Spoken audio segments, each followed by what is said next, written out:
السلام علیکم dear listeners, welcome to یمن ایوا چینل۔ میں ہوں آپ کی ہوسٹ اقرا یاسین۔ یہ ناول ہے محبت من محرم۔ اس کے رائٹر یمنا بٹ ہیں۔ ڈیلی ناولز کی نوٹیفیکیشن حاصل کرنے کے لیے چینل کو سبسکرائب کر لیں اور بیل آئیکن کو پریس کر لیں۔ سٹارٹ کرتے ہیں آج ایپیسوڈ نمبر 10۔ زارون کو سینے سے لگاتے وہ اس کے آنسو صاف کرنے لگی۔ راہب یہ منظر دیکھ کر کربناکی سے آنکھیں میچ گیا کہ مکافات عمل کتنا ہولناک ہوتا ہے۔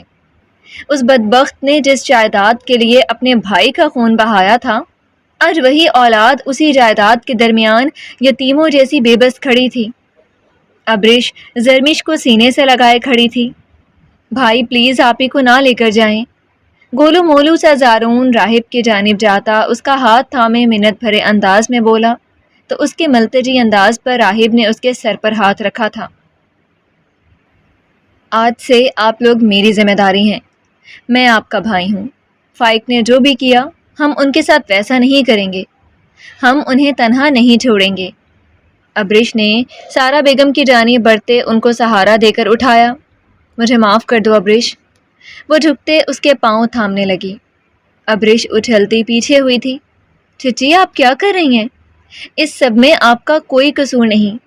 آپ پلیز ایسے نہ کریں۔ اس دردناک ماحول میں جہاں نفرت کی دیواریں کھڑی ہو سکتی تھیں، ابرش اور ماریہ بیگم نے درگزر اور محبت کا راستہ چنا تھا۔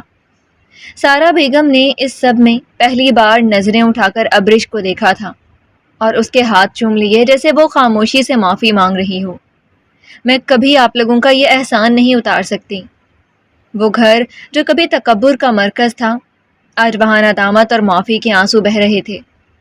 راہب نے ابرش کا ہاتھ تھامے اس کو یقین دلایا کہ وہ اس کے چچا کی فیملی کا خیال رکھے گا، لیکن اب اس گھر میں نہیں بلکہ اپنے سائے میں۔ سارا بیگم جو اب تک صدمے کی کیفیت میں بار بار ابرش اور ماریہ بیگم سے معافی مانگ رہی تھیں، انہوں نے لرزتی آواز میں راہب کی جانب دیکھتے کہا، ہم یہاں سے کہیں نہیں جائیں گے، یہ ہمارا گھر ہے۔ ان کی آنکھوں میں التجا اور شرمندگی کا ایک عجیب امتزاج تھا۔ بیٹے بس کچھ دن ابرش کو یہاں رہنے دو۔ میں اکیلی یہاں کیا کروں گی؟ ہم لوگ اپنا گھر چھوڑ کر تو نہیں جا سکتے نا؟ انہوں نے راہب کی جانب دیکھتے ہوئے دبی آواز میں کہا۔ انہیں احساس تھا کہ جس بھتیجی کو وہ کل تک بوجھ سمجھتی تھیں، آج وہی ان کے ٹوٹے ہوئے گھر کی آخری امید تھی۔ راہب خاموشی سے کھڑا ابرش کو دیکھ رہا تھا۔ سارا بیگم نے راہب کی نگاہوں میں وہ تڑپ اور فکر مندی صاف دیکھی تھی جو کسی کانٹریکٹ یا معاہدے کی محتاج نہیں تھی، بلکہ اس سے کہیں آگے نکل کر دلوں کی بات تھی۔ انہیں سمجھ آ گیا تھا کہ راہب کے دل میں ابرش کے لیے جو جذبات پیدا ہو چکے ہیں، وہ ایک شوہر کی سچی محبت اور محافظ ہونے کا ثبوت ہے۔ میں سمجھ سکتا ہوں آپ کیا کہنا چاہ رہی ہیں، راہب نے سنجیدگی سے کہا تھا، لیکن ابرش کو جب میں یہاں سے لے کر گیا تھا تو میرا خدا جانتا ہے کہ کوئی کانٹریکٹ کو دل میں نہیں رکھا تھا، بلکہ اپنے دل سے اسے اپناتے اپنی زندگی کا حصہ بنایا تھا۔ اگر وہ یہاں رکنا چاہتی ہے تو مجھے اعتراض نہیں، لیکن اسے اب کسی بھی دکھ کا سامنا نہیں کرنا پڑے گا۔ ابرش نے جب سارا بیگم کی حالت دیکھی تو اس کا دل بھر آیا۔ اس نے راہب کی جانب ایک سوالیہ نظر ڈالی۔ راہب نے دھیرے سے سر ہلایا جیسے اسے اجازت اور حوصلہ دے رہا ہو۔ آپ بے فکر رہیں چچی، میں کچھ دن آپ کے پاس رکوں گی، ابرش نے ان کا ہاتھ پکڑ کر کہا۔ دونوں بچے بھی اس کے قریب آتے اس کے گرد بازو پھیلا گئے۔ انہیں لگ رہا تھا کہ شاید ابرش کے رہنے سے ان کے گھر کی ویرانی کچھ کم ہو جائے گی۔ راہب جب وہاں سے نکلنے لگا تو اس کے قدم ایک دم بوجھل ہو گئے تھے۔ اس نے پلٹ کر ابرش کو دیکھا اور دھیمے لہجے میں کہا، میں کل آؤں گا، اپنا خیال رکھنا۔ اس ایک جملے میں وہ تمام تر محبت اور فکر چھپی تھی جو راہب اب تک چھپاتا آیا تھا۔ سارا بیگم نے ٹھنڈی آہ بھری اور سوچا کہ کاش فائق صاحب نے دولت کے بجائے اس محبت اور سکون کی قدر کی ہوتی جو آج اس کے سامنے ایک مثال بن کر کھڑی تھی۔ وہ دولت جس پر انہیں غرور تھا، وہ تو خاک ہو گئی، لیکن ان دونوں ماں بیٹی کی محبت اور دریا دلی نے انہیں آج بھی سر اٹھانے کے قابل بنا دیا تھا۔ راہب جب اکیلا اپنے عالی شان محل لوٹا تو اسے پہلی بار اس وسیع و عریض بنگلے کی دیواریں کاٹنے کو دوڑ رہی تھیں۔ جس گھر کو اس نے ہمیشہ ایک پناہ گاہ سمجھا تھا، آج وہ ابریش کے بغیر اسے ایک خالی پنجرا لگ رہا تھا۔ وہ حمد بیگم سے ملتا جب اپنے کمرے میں داخل ہوا تو ہر چیز اسے ابریش کی یاد دلا رہی تھی۔ ڈریسنگ ٹیبل پر رکھی اس کی چوڑیاں، صوفے پر موجود اس کا دوپٹہ اور کمرے میں بسی اس کی ہلکی سی خوشبو، سب کچھ اس کے دل کی دھڑکنیں تیز کر رہا تھا۔ اس نے فریش ہوتے بیڈ پر لیٹنے کی کوشش کی، لیکن نیند اس کی آنکھوں سے کوسوں دور تھی۔ آج کا دن اس قدر سنگینیت اور حواس معطل کر دینے والا تھا کہ اس جیسا مضبوط اعصاب کا مالک بھی تھک چکا تھا۔ صرف چند گھنٹے ہوئے تھے اسے، اور اسے ایسا محسوس ہو رہا ہے جیسے جانے کتنے وقت وہ اس سے دور تھی۔ راہب نے چہرے پر ہاتھ پھیرتے کروٹ بدلی۔ اسے حیرت ہو رہی تھی کہ وہ لڑکی جو ایک معاہدے کے تحت اس کی زندگی میں آئی تھی، کب اس کے وجود کا حصہ بن گئی۔ رات قطرہ قطرہ کرتے گزرنے لگی اور نیند سے اس کا دماغ پھٹنے کو تھا، لیکن آنکھیں بند نہیں ہو رہی تھیں۔ وہ بار بار اپنا فون اٹھا کر چیک کرتا اور ابریش کا نمبر کھولتا، اس پر میسج لکھتا پھر کاٹ دیتا۔ اسے ڈر تھا کہ کہیں وہ اسے پریشان نہ کر دے، لیکن اس کا دل مسلسل کڑ رہا تھا۔ اسے فائق کے گھر کا وہ دردناک ماحول یاد آ رہا تھا جہاں ابریش اس وقت موجود تھی۔ اسے پریشانی گھیرنے لگی تھی کہ کہیں وہ رو رو کر اپنی حالت نہ بگاڑ لے۔ اس نے تنگ آتے اٹھ کر ٹیرس کی جانب قدم بڑھائے اور وہاں جا کر کھڑا ہوا۔ ٹھنڈی ہوا کے جھونکے بھی اس کی بے چینی کم نہ کر سکے۔ سب سوچتے اسے احساس ہو رہا تھا کہ فائق صاحب کی مکاریاں اور ہیرا کی خود غرضی نے اسے ابریش کے مزید قریب کر دیا تھا۔ وہ اب اسے صرف اپنی ماں کی خوشی کے لیے نہیں بلکہ اپنی روح کے سکون کے لیے پاس رکھنا چاہتا تھا۔ جب اسے کسی طور چین نہ آیا تو کمرے سے نکلتا حمد بیگم کے کمرے کی جانب بڑھ گیا۔ حمد بیگم جو تہجد ادا کر کے فارغ ہوئی تھیں، راہب کو اپنے کمرے میں دیکھ کر متفکر ہوئی تھیں۔ راہب کے چہرے پر پھیلی اضطراب کی لہریں دیکھتے وہ دعا مانگتے اس کے چہرے پر پھونک مار کر مسکراتے۔ کیا ہو گیا میرے بیٹے کو؟ نیند نہیں آ رہی ابریش کے بغیر؟ یاد آ رہی ہے اس کی؟ ان کے سوال پر وہ گہرا مسکرا دیا۔ آپ کو کیسے پتہ چلا؟ تمہارے چہرے پر لکھا ہے صاف، وہ مسکراتی بولی۔ راہب، ایک بات یاد رکھنا میرے بچے، جو رشتہ دل سے جڑتا ہے اس کی غیر موجودگی انسان کو ایسے ہی تڑپاتی ہے۔ انہوں نے مسکرا کر راہب کے بالوں میں ہاتھ پھیرا۔ اس نے جھک کر ان کا ہاتھ چوما۔ امو، مجھے ڈر ہے کہ وہ ان تلخ یادوں کے بوجھ تلے دب نہ جائے۔ اس گھر میں اب صرف دکھ باقی ہیں۔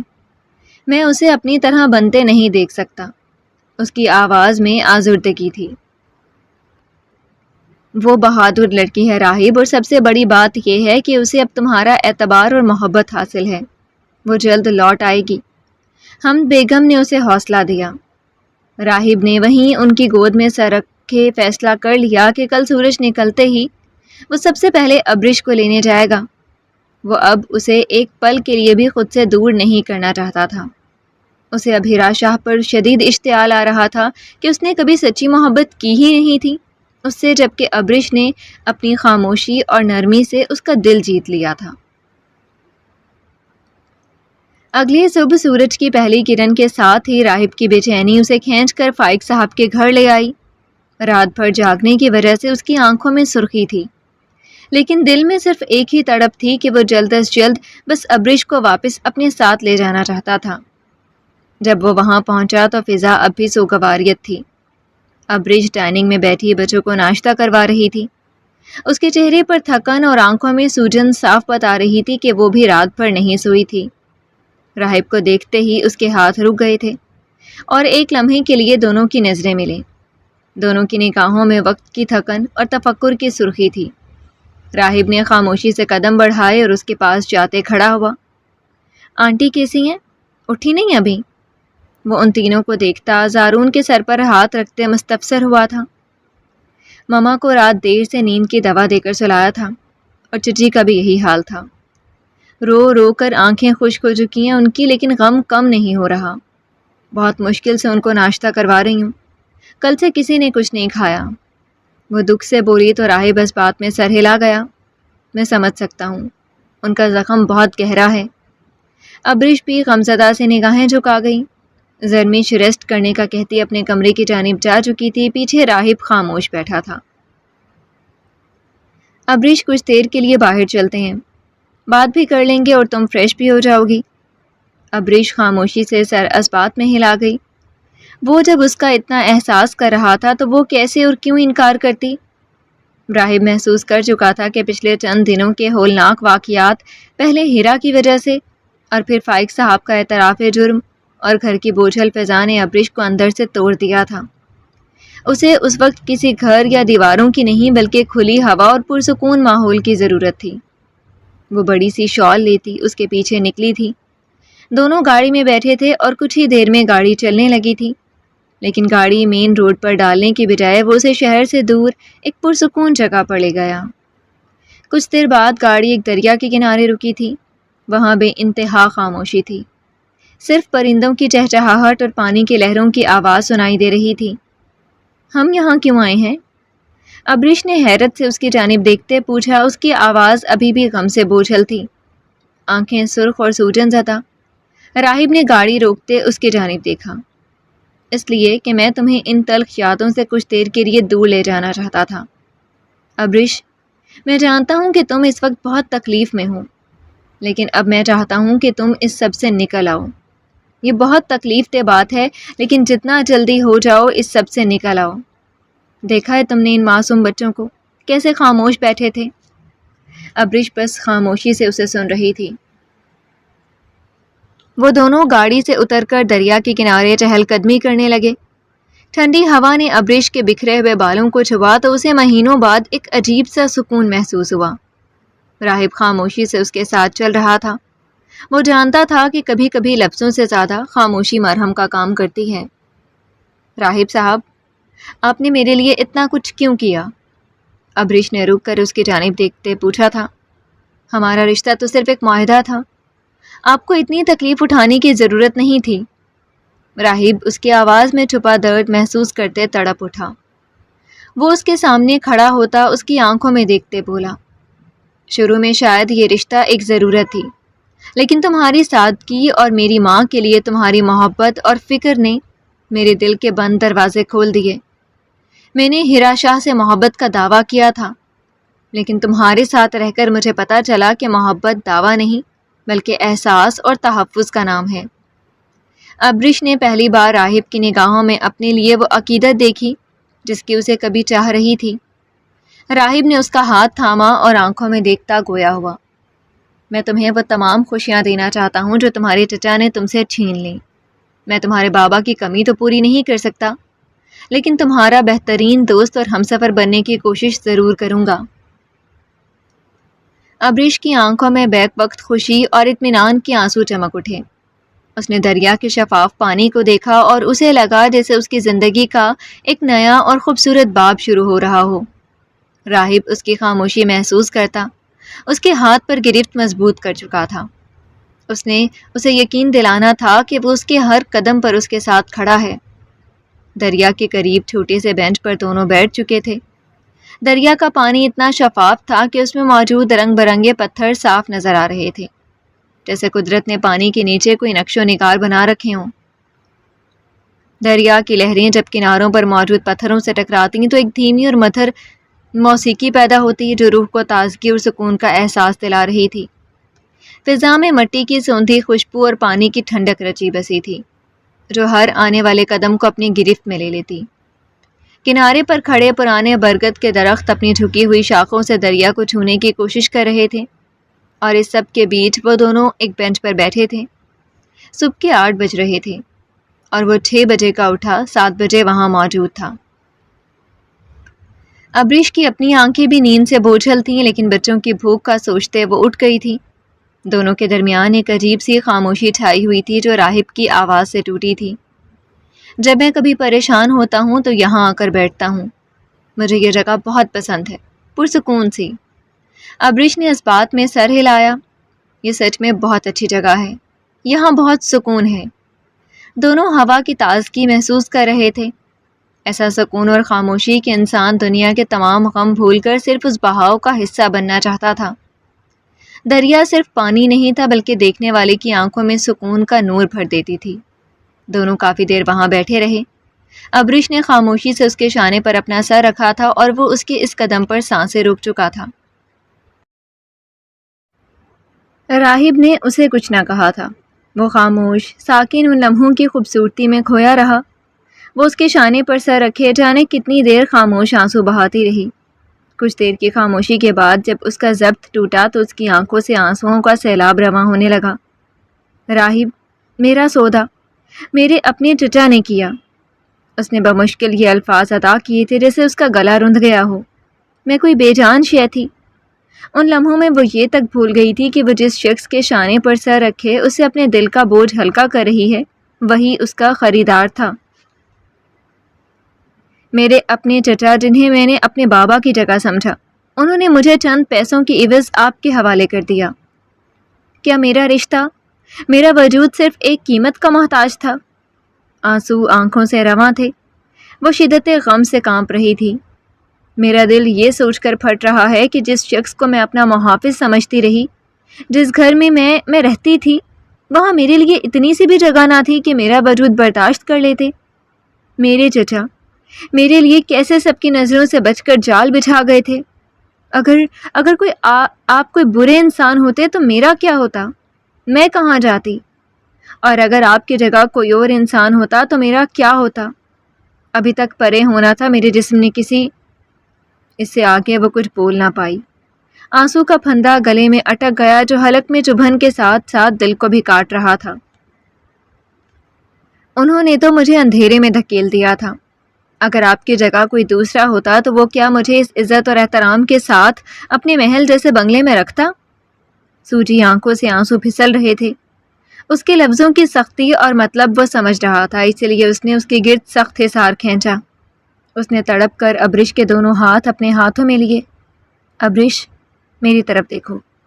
اس نے بہت نرمی سے اس کا چہرہ اوپر اٹھایا جو وہ اس کے شانے میں چھپائے رونے میں مشغول تھی۔ تمہارے چچا نے جو کیا وہ ان کی کمظرفی تھی، تمہاری قدر و قیمت نہیں۔ انہوں نے ایک ہیرا سستے داموں بیچ دیا کیونکہ وہ اس کی چمک کے قابل ہی نہیں تھے۔ تم نے وہ کہاوت نہیں سنی؟ کوئلے کے مالک کے پاس اگر ہیرا آ جائے تو اسے بھی کوئلہ ہی سمجھتا ہے۔ ہیرے کی اصل قیمت جوہری کو ہی پتہ ہوتی ہے اور اس کی قدر و قیمت بھی۔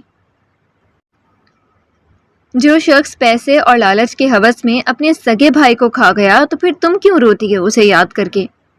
تمہارے آنسو مجھے گلٹ میں مبتلا کرنے لگے ہیں کہ مجھے اس راز سے پردہ اٹھانا ہی نہیں چاہیے تھا، اور میں کبھی ایسا نہ کرتا اگر وہ اس سے آگے کوئی خطرناک پلان نہ بناتا۔ لیکن اس کے رابطے جن لوگوں کے ساتھ ہیں وہ مافیا گینگ ہے، کسی بھی حد تک جا سکتے ہیں، اسی لیے مجھے یہ راز کھولنا پڑا۔ راہب اسے مزید اپنے قریب کرتے ہوئے نرمی سے بولا، ابریش، جتنا رونا ہے آج رو لو، اس درد کو اپنے اندر مت دباؤ، چیخو، رو، جتنا بوجھ ہے اسے اس دریا کے پانی میں بہا دو، لیکن یہ کبھی مت سوچنا کہ تم ایک سودا ہو۔ تم اس وقت میرے لیے ایک ضرورت تھی، ضرورت بھی نہیں بلکہ مجبوری۔ میری ماں بستر سے جا لگی تھی میرا غم لیتے، میری فکر میں نے جب تمہیں اپنی زندگی میں شامل کیا تھا تو کبھی نہیں سوچا تھا کہ تمہیں کبھی چھوڑوں گا۔ میں نے سارے فیصلے کے اختیارات تمہیں سونپے تھے۔ میں نے جیسے اور جن حالات میں بھی تمہیں اپنی زندگی میں شامل کیا ہو، لیکن آج تم میری زندگی کی وہ واحد حقیقت ہو جس کے بغیر میں ادھورا ہوں۔ تم نے اپنی محبت اور اخلاق سے اس کانٹریکٹ کو ایک مقدس رشتے میں بدل دیا ہے۔ تم نے ایک ایسے شخص کے دل میں جگہ بنا لی جو ٹوٹ کر پتھر بن چکا تھا۔ راہب خاموش ہو چکا تھا۔ ابریش اس کی باتیں سنتی اس کے سینے پر سر رکھ کر پھوٹ پھوٹ کر رو دی۔ راہب اس کے گرد اپنے بازو باندھتا، اسے وہ تحفظ فراہم کرتا، اسے اس غم اور تکلیف کے باہر نکالنے دیتا، خاموش رہا۔ اسے اس وقت سب سے زیادہ کسی کے ساتھ کی ضرورت تھی، اور وہ اس کے لیے موجود تھا۔ دریا کی ٹھنڈی ہوا اور راہب کی باتوں نے آہستہ آہستہ اپنا اثر دکھایا۔ کافی دیر رونے کے بعد ابریش کو محسوس ہوا جیسے اس کے دل پر رکھا بھاری پتھر ہٹ گیا ہو۔ اس نے سر اٹھا کر راہب کی آنکھوں میں دیکھا جہاں صرف اور صرف سچائی اور محبت تھی۔ راہب، کیا آپ مجھے کبھی چھوڑیں گے تو نہیں؟ اس نے معصومیت اور خوف کے ملے جلے لہجے میں استفسار کیا۔ راہب نے جھکتے اس کے ماتھے پر اپنے تپتے لب رکھ دیے اور اس کے ماتھے پر اپنے لمس کی پہلی مہر ثبت کی۔ جسے خدا نے اتنی لمبی آزمائش کے بعد میرے لیے چنا ہو، اسے چھوڑنے کی غلطی میں کبھی نہیں کروں گا۔ تو میرے لیے خدا کا ایک انمول تحفہ ہو۔ ہم ایک نئی شروعات کریں گے جہاں کوئی سودا، کانٹریکٹ کچھ نہیں ہوگا، صرف ہمارا گھر، ہماری محبت اور ہمارے خواب ہوں گے۔ محبت تم سے ہو جائے گی۔ ہم نے کب یہ سوچا تھا کہ ہم تو اپنی ہی دھن میں بہت مصروف رہتے تھے، بہت سے چاہنے والے تھے، لیکن ہم ہمیشہ ان سے رخ کو پھیرے رہتے تھے۔ ہمیں تسخیر کر لینا کہاں آسان تھا اتنا؟ تو پھر یہ کیا کیا تم نے؟ یہ کیسے کر لیا تم نے؟ بتاؤ تو۔ کوئی جادو کرایا تھا یا پھر صحرا میں جا کر ڈھونڈ کر مجنوں کو اس سے ہم پہ کرنے کو کوئی تعویذ لائے تھے؟ بتاؤ تو ہمیں۔ کیسا سحر رکھتے ہو اپنے پاس کہ جس نے ہمیں چاروں طرف سے گھیر رکھا ہے؟ ہمیں اگر کچھ یاد ہے تو صرف اتنا ہے کہ ہم کو تم سے، بس تم سے، فقط تم سے محبت ہے۔ ہمیں اب سانس تک لینے کو تم سے بات کرنے اور تمہارے ساتھ رہنے کی ضرورت ہے۔ ہمیں تم سے محبت ہے، ہمیں تم سے محبت ہے۔ دونوں خاموش تھے اور چاروں طرف محبت رقص کر رہی تھی۔ سورج غروب ہو رہا تھا اور اس کی نارنجی روشنی دریا کے پانی کو سنہرا کر رہی تھی۔ ابرش کو لگا جیسے اس کی زندگی کی سیاہ رات ختم ہو گئی ہے اور ایک نئی روشن صبح اس کا انتظار کر رہی ہے۔ اس نے راہب کو دیکھا جو اب اس کا ہاتھ تھامے قدم آگے کی جانب بڑھا رہا تھا۔ گاڑی میں بیٹھتے وہ اس کا ہاتھ تھامے اس کی ہتھیلی پر اپنے لب رکھ گیا۔ ابرش کا رنگ پل میں کندھاری ہوا تھا۔ اس کی آنکھیں ساتھ بیٹھے بے انتہا دلکشی کے مالک اس سرمئی نگاہوں والے مرد پر پڑی تھی جو اس کا سائبان تھا۔ آنکھیں پانیوں سے نم ہونے لگیں اور وہ دل میں خدا کی ذات پاک کا شکر ادا کرنے لگی۔ کبھی کبھار ہمیں واقعی کسی ایسے شخص کی ضرورت ہوتی ہے جس سے ہم اپنا اصل حال بیان کر سکیں۔ وہ حال نہیں جو ہم ہر کسی سے کہتے ہیں کہ میں ٹھیک ہوں، بلکہ وہ حال جو اندر سے بکھرا ہوا، تھکا ہوا، ادھورا سا ہوتا ہے۔ ہمیں ایک ایسا کان چاہیے ہوتا ہے جو صرف سنے، نہ حکم دے نہ مشورہ، بس خاموشی سے سن لے اور دل کو تھوڑا سا ہلکا کر دے، کیونکہ میں ٹھیک ہوں ہمیشہ سچ نہیں ہوتا۔ یہ صرف ایک پردہ ہوتا ہے دل کی گہری خاموشی پر۔ ہم اپنے گھر جائیں گے اب، راہب کی آواز گونجی۔ ابرش نے اسبات میں سر ہلایا۔ اب تھوڑا سا انتظار کرنا، میں اپنی کتابیں لے کر آتی ہوں۔ گاڑی کو رکتے دیکھ کر ابرش رسان سے بولی تو راہب بھی سر اسبات میں ہلاتے اسے گھر کے اندر جاتا دیکھنے لگا۔ دل تھوڑا مطمئن ہوا تھا اور روح میں سکون اترا تھا کہ وہ اس کے ساتھ جا رہی تھی۔ ابرش جو اندر کی جانب بڑھتی تیزی سے ماریا بیگم کے کمرے کی جانب بڑھی تھی، کیونکہ اس کا سارا سامان وہاں تھا۔ سارا بیگم اور ماریا جو لاؤنج میں بیٹھے تھے اسے تیزی سے کمرے کی جانب بڑھتے دیکھ کر پریشان ہوئی تھی۔ ابرش، کیا کر رہی ہو اور اتنی جلدی میں کیوں ہو؟ اسے بیگ باہر لاتا دیکھ کر وہ دونوں متفکر سی اس کی جانب دیکھتے استفسار کرنے لگی۔ مما، میں واپس جا رہی ہوں۔ آنٹی کی طبیعت بھی آپ جانتے ہیں اچھی نہیں، اور ویسے بھی راہب مجھے لینے آئے ہیں، اچھا نہیں لگتا میں انہیں بار بار انکار کروں۔ ابرش ملتجی سا بولی تو سارا بیگم کے آنسو چہرہ بھگونے لگے۔ تم جانتی بھی ہو کہ ہم اس وقت کتنے تنہا ہیں، اس کے باوجود تم ہمیں اس حال میں چھوڑ کر جانے کی بات کر رہی ہو۔ بچوں کا کیا ہوگا؟ ابھی تو زرمش تمہاری وجہ سے تھوڑی بہتر ہے، اگر تم چلی جاؤ گی تو اس کا کیا ہوگا؟ اگر تم تھوڑے دن رک جاتی تو کیا ہو جائے گا؟ لیکن مجھے لگتا ہے کہ تم نے ہمیں معاف نہیں کیا، کر بھی کیسے سکتی ہو؟ ان کے باپ نے تمہارے ساتھ کون سا اچھا کیا ہے؟ وہ روتی بولتی جا رہی تھی۔ ابرش کا دماغ پھٹنے لگا۔ اسے سمجھ نہیں آ رہی تھی کرے تو کیا کرے۔ آخر کار وہ اپنا بیگ رکھتی ان کی جانب بڑھی۔ اس کا دل انہیں روتے دیکھ کر پگھل گیا تھا جس پر وہ سختی رکھے ہوئے تھی۔ اسے احساس ہوا کہ وہ اس گھر میں اکیلی نہیں تھی، بلکہ ان سب نے بھی بہت کچھ برداشت کیا تھا اور اب مزید کریں گے۔ اس کا غصہ، آنسو، آہیں سب اس وقت ہمدردی میں بدل گیا تھا۔ راہب اپنے دل پر پتھر رکھ کر دوری بنائے ہوئے تھا۔ آنکھوں کے سامنے وہ دلکش منظر رقص کرنے لگا جب اس نے پہلی نظر اس دلنشین نازک پاکیزہ روح کو دیکھا تھا۔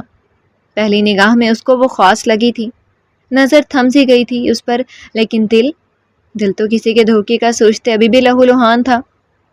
اور پھر وہ نہیں جانتا تھا کہ وہ کیسے اس لڑکی سے جڑ جائے گا۔ اس نے یہ سب صرف فائق کو نیچا دکھانے اور اس کے گندے عزائم جانتے اس لڑکی کو بچانے کے لیے کیا تھا۔ اس میں اس کا اپنا مفاد تھا۔ وہ مانتا تھا، وہ اپنی ماں کو خوش دیکھنا چاہتا تھا اور یہی ایک راستہ تھا ان کو خوش کرنے کا جس کا اس نے انتخاب کیا تھا۔ یہ راز بس وہ اور اس کا رب جانتا تھا کہ وہ اس معصوم لڑکی کی عزت کی حفاظت چاہتا تھا۔ یہ راز بس وہ اور اس کا رب جانتا تھا کہ وہ اس معصوم لڑکی کی عزت کی حفاظت چاہتا تھا۔ جانے اتنا برا ہونے کے باوجود وہ اس کے ساتھ برا نہ کر سکا۔ اس کے دل میں اس مخملی وجود کے لیے نرم گوشہ کیوں تھا؟ شاید انسان کا اصل کبھی نہیں چھپتا۔ وہ مخلص رہا، لیکن کیا ہوا؟ مخلص ہمیشہ اذیتوں کا بوجھ ہی اٹھاتے ہیں۔ اس کے باوجود وہ خود کو اس سب سے دور نہ رکھ سکا۔ وہ چاہتا تو اپنے دھوکے باز رشتہ داروں کو سخت سے سخت سزا دے سکتا تھا۔ ساری زندگی جیل کی چکی پیستے رہتے لیکن کبھی باہر نہ نکل پاتے۔ وہ جتنا بھی سخت بنتا کہ وہ ان کی نسلیں تباہ کر دے گا، لیکن وہ ہار گیا۔ اپنی ماں کی خاموش آنکھوں کے سامنے اس نے انہیں جانے دیا۔ اس نے نہ چاہتے ہوئے بھی ہر اس شخص کو معاف کیا جس نے اس کے ساتھ برا کیا، لیکن وہ کبھی نا امید نہیں ہوا۔ ہاں، اس نے خود کو بہت حد تک بدل لیا تھا۔ وہ لوگوں سے دور رہنے لگا تھا۔ کوئی نہیں جانتا تھا اس راہب بٹ کو جو اندھیروں میں بیٹھتا آج بھی آنسو بہاتا تھا۔ کوئی نہیں جانتا تھا اس کے اندر کا حال جو رو رو کر رب سے سجدوں میں سکون مانگتا تھا، جو اپنے پتھر دل کو اس کے در پر تڑپتا، روتا، کرلاتا محسوس کرتا تھا۔ محبت میں خسارہ کوئی عام بات نہیں۔ ایک عمر گزار دیتا ہے انسان اور سامنے والا شخص پل میں اس انسان کو مٹی تلے دبا کر نکل جاتا ہے۔ وہ ٹوٹ چکا تھا لیکن اس کی رحمت سے مایوس نہ تھا۔ اسے راتوں کو نیند نہیں آتی تھی۔ اس نے اپنے سگوں کے بھیس میں سانپ دیکھے تھے جو اس کی ماں کو ڈس چکے تھے، اس کے باپ کو زہر دے چکے تھے۔ کوئی اس اذیت کو نہیں جان سکتا جس ماں کا جوان بیٹا موجود ہو اور وہ اپنے ہی گھر میں نوکروں کی طرح کام کر رہی ہو۔ وہ اذیت بھری راتیں اب بھی اس کو یاد آتی ہیں، جب اس کی ماں تنے تنہا سردی کے جما دینے والی ٹھٹھرتی راتوں میں برتن دھو رہی ہوتی تھی۔ اس کا بس نہیں چلتا تھا وہ اپنی ماں کے قدموں تلے دنیا جہان کی خوشیاں لا کر رکھتے، لیکن اس کی ماں کی خوشی صرف اپنے بیٹے کی خوشی میں تھی۔ وہ صرف یہ چاہتی تھی کہ ان کا بیٹا زندگی کی جانب پلٹ آئے، اور پھر اللہ پاک نے معجزہ کیا تھا۔ وہ دن بھی اس کی زندگی میں آیا تھا جو رشتہ وہ صرف ایک کانٹریکٹ، ایک کاغذ کا تھا، وہی سب سے عزیز بننے جا رہا تھا۔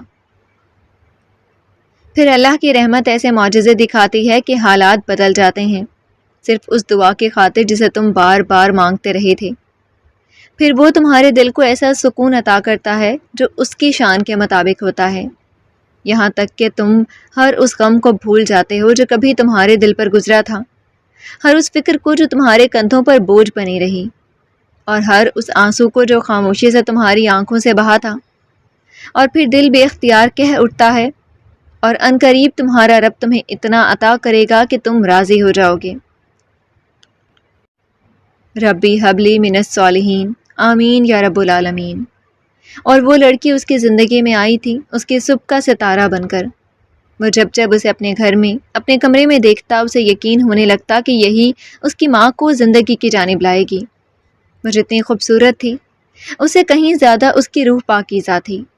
اس کی سادگی ہی اس کا سب سے بڑا زیور تھی۔ وہ بھاری میک اپ، قیمتی لباسوں کی محتاج نہ تھی۔ وہ جب اسے دیکھتا وہ ہر لباس میں حسین لگتی۔ وہ اسے سادہ سے جوڑے میں بھی کسی شہزادی سے کم نہ لگتی تھی۔ وہ اسے نظر انداز کرتا تھا، لیکن جب وہ اس کی ماں سے بات کرتی، اس کے لہجے میں ایسی مٹھاس اور دھیما پن ہوتا کہ وہ خود بھی اس کے اخلاق کا گرویدہ ہو جاتا تھا۔ وہ کمرے میں لیٹا بستر پر اپنا ماضی یاد کرتے جتنا آپ دیدہ اور ٹوٹ پھوٹ کا شکار تھا۔ اسے لڑکی کی سوچ آتے ہی اکثر اسے دیکھ کر سوچتا کہ اللہ نے کتنی فرصت سے اسے تراشا ہے۔ جی تو ڈیئر لسنرز، آج کے لیے اتنا ہی، پھر حاضر ہوں گے نیکسٹ ایپیسوڈ کے ساتھ۔ اجازت دیجیے، شکریہ، اللہ حافظ۔